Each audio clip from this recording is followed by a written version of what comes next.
Hello students, Ram Ram Saran है। हम कर रहे हैं सीडीपी की सीरीज़ जिसमें हमने 7 चैप्टर कंप्लीट कर लिए हैं। 7 चैप्टर हमारे कंप्लीट हो चुके हैं। आज हम चैप्टर नंबर 8 करेंगे। Vygotsky is social and cultural development theory.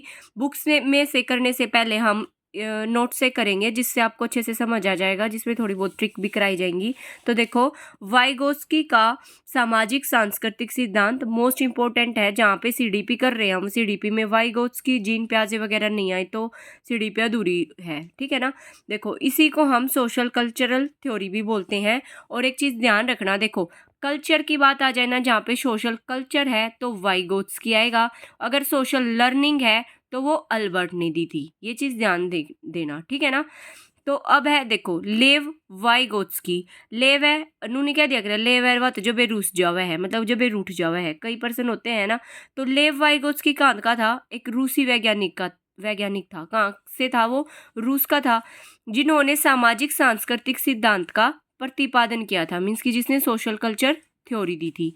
अब क्या है, यह सिद्धांत बताता है कि बच्चे जो है अपने समाज और संस्कृति से इंटरेक्शन करके सीखता है।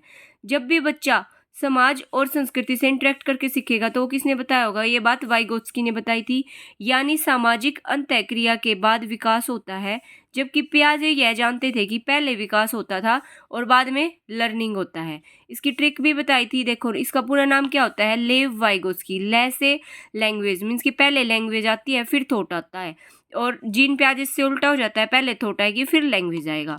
अब देखो, एक ट्रिक है, जैसे SCL, ठीक है ना। SCL, जो ये SC वाले हैं, ले मैरिन ने के है, जब डिस्काउंट मिल जाए हर चीज़ में, है ना। तो S से सोसाइटी, C से कल्चर, L से लैंग्वेज। सोसाइटी, कल्चर और लैंग्वेज।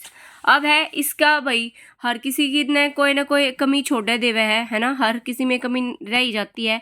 तो इसने किस चीज़ को इग्नोर कर दिया था? इसने हेरिडिटी को बिल्कुल इग्नोर कर दिया था। इसने समाज पे ज़्यादा फोकस कर दिया था। अब लीव वाइगोत्स्की के सिद्धांत में, मतलब वो करने से पहले हमें ZPD मोस्ट इंपॉर्टेंट है, जो ZPD जोन ऑफ प्रोक्शियल डेवलपमेंट और स्कैफोल्डिंग, इसका पता होना चाहिए। तो सबसे पहले हम करेंगे ZPD। ZPD क्या होता है? जोन ऑफ प्रोक्सिमल डेवलपमेंट होता है, जिसको निकट या समीपस्थ विकास का क्षेत्र बोलते हैं। अब देखो, इसमें क्या होता है, ये आपका वास्तविक विकास का स्तर है, ठीक है। और यहाँ पे आप पहुंच सकते हो। मान लो, देखो इसको ऐसे समझा दूं मैं आपको। मान लो आपको सीडीपी बिल्कुल नहीं आती, ठीक है, थोड़ी बहुत आती है, जैसी टूटी फूटी, ठीक है। अब आप मेरी वीडियो देख के या मेरे से समझ के या फिर किसी भी अदर टीचर से या किसी से भी समझ के आप मतलब मान लो आप यहाँ पे हो और इस पे यहाँ पे पहुंच सकते हो, मतलब आप अपना लेवल को ग्रो कर सकते हो, ठीक है। इसके बीच में तो डिफरेंस है। कहने को तो हम भी पता नहीं क्या बनना चाहते हैं, कि मतलब मैं ये बन जाऊं, तो उसके बीच में फासला भी तो बहुत है ना। बस सोचने से थोड़ी कुछ होएगा, है ना। तो ये जो डिफरेंस होता है ना, इसी को क्या बोला है? ZPD बोला है, जोन ऑफ प्रोक्शियल डेवलपमेंट, ठीक है। रियल, जहाँ पे आप रियलिटी में एग्जिस्ट कर रहे हो और जहाँ पे आप जा सकते हो, ठीक है। संभावित, जो पोटेंशियल डेवलपमेंट के स्तर के बीच के जो अंतर होता है ना, का डिफरेंस होता है, ठीक है, उसको क्या कहते हैं? ZPD बोलते हैं, ठीक है। वास्तविक विकास का स्तर, और यहाँ पे क्या है? यहाँ पे आप जा सकते हो, ठीक है ना, संभावित विकास स्तर, इसी को क्या कहते हैं? ZPD बोलते हैं, ठीक है। अभी अगर आपके मॉक में 88 है, अगर आप प्रैक्टिस करे जाओ, हो सकता है आपके 130 प्लस आ जाएं। तो ये क्या हो जाएगा? ये जो डिफरेंस है ना, डिफरेंस बीच का जो डिफरेंस है, ठीक है ना, वही क्या है? ये है। ये मान लो कि गरीब है हम, गरीब के बाद कोई जो अमीर है, हाँ, ऐसे थोड़ी आप अमीर नहीं बन सकते, है ना। तो गरीब और अमीर के बीच में जो अंतर है, ठीक है, बन तो सके ना वो भी एफर्ट लगा के, ठीक है। यही बात लिख रखी इसमें भी, ठीक है। ये पढ़ो ना पढ़ो, जो मैंने बता दिया वही कर लियो, ठीक है। फिर एक होता है स्कैफोल्डिंग। स्कैफोल्डिंग देखो नाम से, देखो पीछे क्या है? होल्डिंग। होल्ड मतलब अगर कोई आपको सहारा दे देवे तो आप पता नहीं क्या से क्या कर दो, है ना। वयस्क को द्वारा दी जाने वाली, मतलब उसमें आपके टीचर हो सकता है, मतलब टीचर हो सकता है, आपका पेरेंट्स हो सकते हैं, आपके पेरेंट्स हो सकते हैं, या कोई आपका फ्रेंड है जिसको आपसे ज़्यादा नॉलेज है, वो आपको मतलब थोड़ा सा पुशअप देगा, थोड़ा सा समझाएगा, जहाँ पे आप अटके हो, तो ये डिफरेंस दूर हो जाएगा और आप भी सक्सेस हो जाओगे। तो वयस्कों द्वारा दी जाने वाली जो टेम्परेरी सपोर्ट या गाइडेंस होती है, उसको बोलते हैं स्कैफोल्डिंग, ठीक है। और वो टेम्परेरी होती है, जब बच्चा सक्सेस हो जाता है, जब वो उसकी स्कैफोल्डिंग की जरूरत ही नहीं रहती उसको। जैसे देखो, ये वॉकर होता है, जैसे छोटे बच्चे को चलने के लिए गड़गेरा बोलते हैं, बिल्कुल जो हरियाणवी वाला जो देख रहा होगा उसको समझ आ जाएगा। ऐसे सारा सारा दे देते थे बच्चे को और वो क्या करता था, चलना सीख जाता था, है ना। आजकल उसको वॉकर बोलते हैं। अब है MKO, ये भी वाइगोत्स्की के उसमें आता है। MKO की फुल फॉर्म होती है मोर नॉलेज अदर्स। ये कॉन्सेप्ट वाइगोत्स्की ने दिया था। इसमें आपके फ्रेंड्स भी हो सकते हैं, देखो स्टूडेंट है, स्टूडेंट्स में टीचर भी हो सकता है, पेरेंट भी हो सकता है भाई आपका कोई सीनियर है या आपका कोई दोस्त ही है जिसको आपसे ज़्यादा नॉलेज होगी वो आपको समझा देगा, ठीक है। अब है भाषा वर्सेस विचार। ये जीन प्याजे के अनुसार क्या क्या है, पहले विचार और फिर भाषा आती है। वाइगोत्स्की क्या कहता है कि भाषा और विचार साथ साथ चलते हैं, पैरेलल चलते हैं, फिर आगे जाकर ये मिल जाते हैं, जो टोए एज होती है। देखो इनके अनुसार क्या है, भाषा और चिंतन शुरू में अलग अलग होते हैं, शुरू में से अलग अलग होते हैं। एल से लैंग्वेज मीन्स के पहले लैंग्वेज और फिर विचार, लेकिन बाद में एक साथ हो जाते हैं। वाइगोत्स्की ने कहा था कि पहले भाषा आती है, बाद में विचार आता है। भाषा संज्ञानात्मक विकास को क्या करती है, फैसिलिटेट बनाती है, ठीक है ना। मतलब आपके अगर आपको आप अपनी मातृभाषा में सोच रहे हो, मान लो, ठीक है। अगर कोई हरियाणवी स्टूडेंट है जो ये वीडियो देख रहा है, अगर मैं हरियाणवी लैंग्वेज में बोल रही हूँ तो वो सोचेगा भी हरियाणवी में भी सोच रहा होगा, या कोई इंग्लिश वाला जानने वाला है या शुद्ध हिंदी जानने वाला है। आप अपनी लैंग्वेज में, आपको कोई ना कोई लैंग्वेज तो आ रही है ना जिसमें आप सोच पा रहे हो, ठीक है। अब मैं कह दूँ कि भाई फ्रेंच में सोचो, फ्रेंच आती नहीं तो आप उस लैंग्वेज में सोच कैसे पाओगे, है ना। फिर है प्राइवेट स्पीच। एक होता है प्राइवेट स्पीच, निजी भाषण या आंतरिक भाषा बोलते हैं, जो कि वेरी इंपॉर्टेंट है। इसमें जो बच्चा है ना अपने ही कार्यों को निर्देश देने के लिए भाषा का उपयोग करते हैं, डायरेक्शन देने के लिए, मतलब दोनों प्राइवेट स्पीच। एक होता है साइलेंट स्पीच आएगा, साइलेंट मतलब मन में बतलाना। प्राइवेट स्पीच कईयों की बोलने की आदत होती है, मतलब बोल के, मतलब चाहे उसको कोई सुन रहा है नहीं सुन रहा उसको कोई फर्क नहीं पड़ता, ये तेरे को ये काम करना चाहिए वो करना चाहिए, मतलब खुद से ही बतलाना, ठीक है। अब है ये यहाँ पे कवर होता है, मतलब कि इतना ही है इसमें जब हम करेंगे ना। देखो वाइगोत्स्की में, अब बुक से रीड करते हैं। बुक में क्या है, जो लेव वाइगोत्स्की है ये कहाँ पैदा हुए थे, रूस में पैदा हुए थे। ये सन ज़्यादा इंपॉर्टेंट नहीं है पर फिर भी पढ़ लो, 1896 से 1934। फिर है, इसको सोशल कंस्ट्रक्टिविज्म बोलते हैं, मतलब कि कंस्ट्रक्टिविस्ट बोलते हैं, ठीक है, सामाजिक रचनावादी बोलते हैं। इंपॉर्टेंट पब्लिकेशंस कौन कौन सी है इसकी, भाई थॉट एंड लैंग्वेज दी थी इसने बुक, मतलब कि 1934 में। पैडागोजी ऑफ द एडोलसेंट 1931 में। Play and its role in the mental development of the child 1933 में। अब है Vygotsky social culture theory of cognitive development क्या कहती है कि जो मानव होता है ना, ह्यूमन, वो क्या करता है, लर्निंग ए लार्जली ए सोशल प्रोसेस, मतलब सोशल प्रोसेस से ज़्यादा सीखता है, काफ़ी हद तक एक सामाजिक प्रक्रिया है। जो अधिगम, जो लर्निंग है, जो आप चीज़ सीखते हो, ठीक है। Learning has its basis in interacting with other people. Learning जो होती है ना, जो सीखते हो आप चीज़, वो क्या होती है, इंटरेक्ट करना होता है दूसरे लोगों के साथ, ठीक है। A person is cognitive development is largely influenced by their surrounding cultural, means कि एक व्यक्ति का जो कोग्निटिव डेवलपमेंट होता है वो व्यापक रूप से क्या होता है, उसकी आसपास की संस्कृति से प्रभावित होता है। अब जैसा बच्चे को माहौल दिया जाएगा वैसा ही वो सीखेगा। अगर उसके आसपास कोई गाली दे रहा है तो वो गाली देना ही सीखेगा, है ना। अगर सिंसियर वे में कोई अच्छी चीज़ की जा रही है तो वो वही चीज़ सीखेगा। तो कहाँ से प्रभावित हुए हम, अपने समाज से ही तो प्रभावित हो रहे हैं। फिर है, ईच कल्चर प्रोवाइड करता है टूल्स ऑफ इंटेलेक्चुअल एडेप्टेशन, बौद्धिक अनुकूलन के साधन प्रदान करती है, मतलब सोचने के साधन। ये जो साधन होते हैं, टूल्स होती हैं, ये बालकों को अपनी क्षमताओं का इस तरह प्रयोग करने की अनुमति देते हैं जो उस संस्कृति के अनुकूल हो और जिसमें वे रहते हैं। जैसे उनके रूल रेगुलेशन वो देखता आएगा, बच्चा भी वही फॉलो करेगा। फिर है, child as an active creator होता है, इंटरेक्ट विद इन्वायरमेंट। ये एक्टिव, बच्चा बाहर जा रहा है, बच्चा तो एक्टिव रहेगा ना, उसी को तो सीखना है, वो इंटरेक्ट करता है किसके साथ, इन्वायरमेंट के साथ। वाइगोत्स्की की जो थ्योरी है is comprise of concept such as culture specific tools. उसने किस किस के बारे में बताया था, देखो जो वाइगोत्स्की के सिद्धांत में है ना, specific tools, private speech and जो जोन ऑफ प्रोक्सिमल डेवलपमेंट है, उसने ये सब बताया था, ठीक है। अब है, उसने 3 महत्वपूर्ण पहलू बताए थे, एक लैंग्वेज, एक कल्चर और एक सोशल इंटरेक्शन, ठीक है।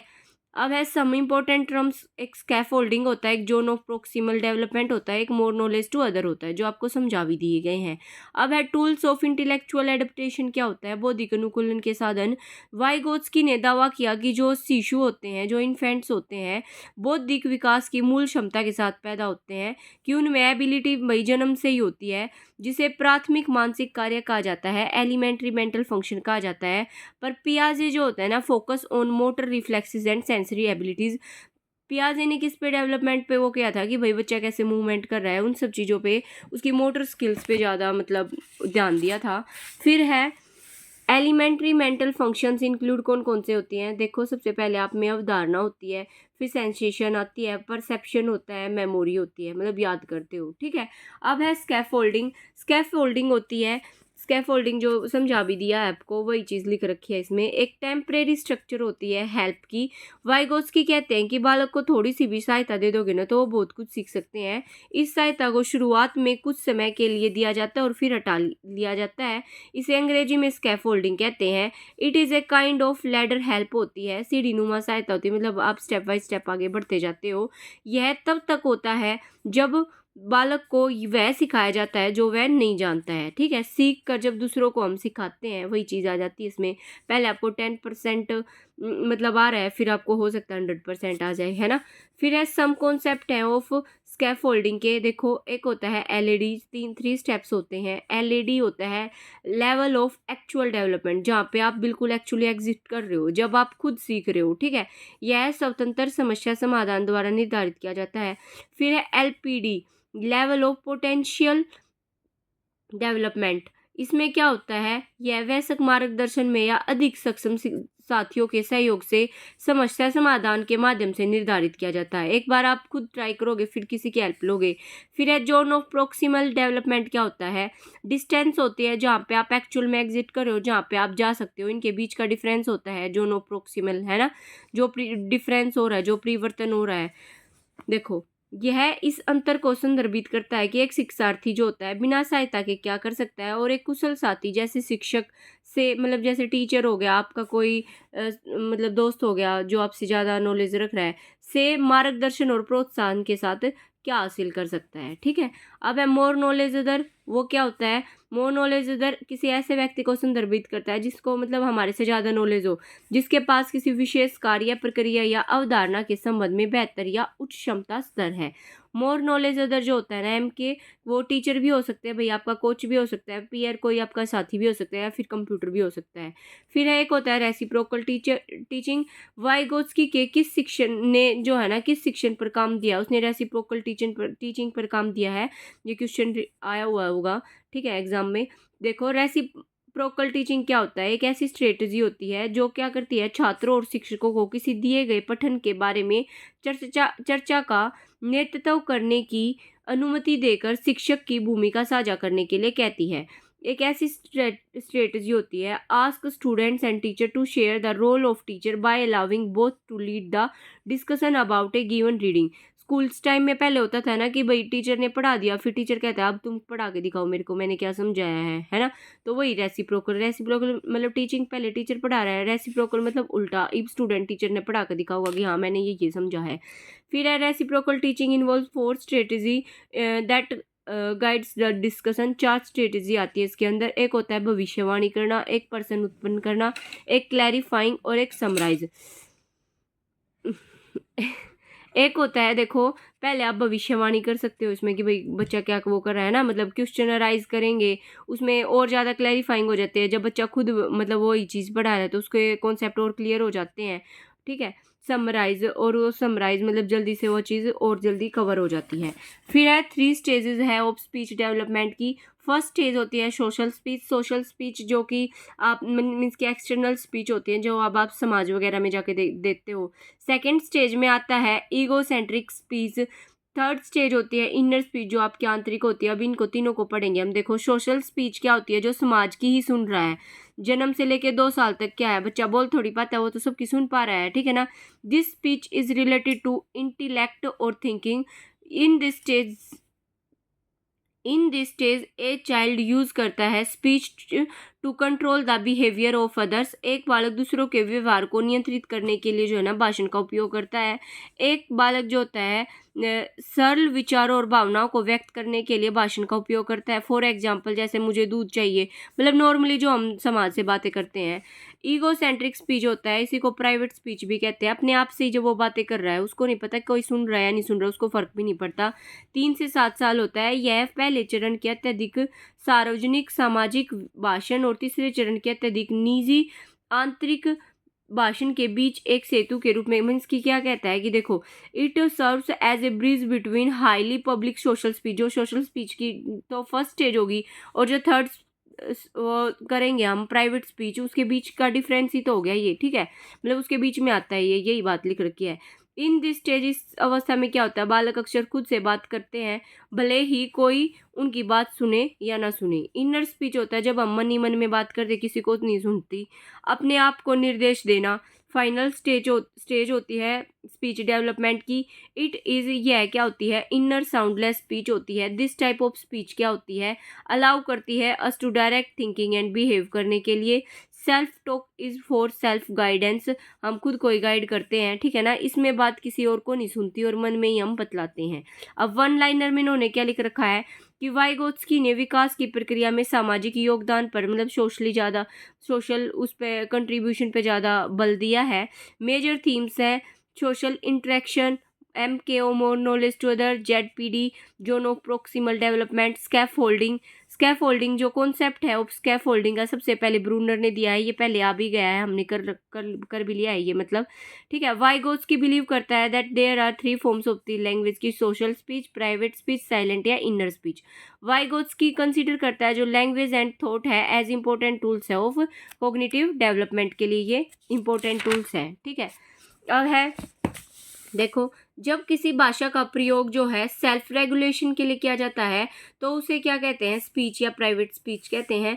वाइगोत्स्की ने फोकस किया था किस पे, ग्रुप लर्निंग पे, पीयर लर्निंग पे एंड असिस्टिव लर्निंग पे, ठीक है।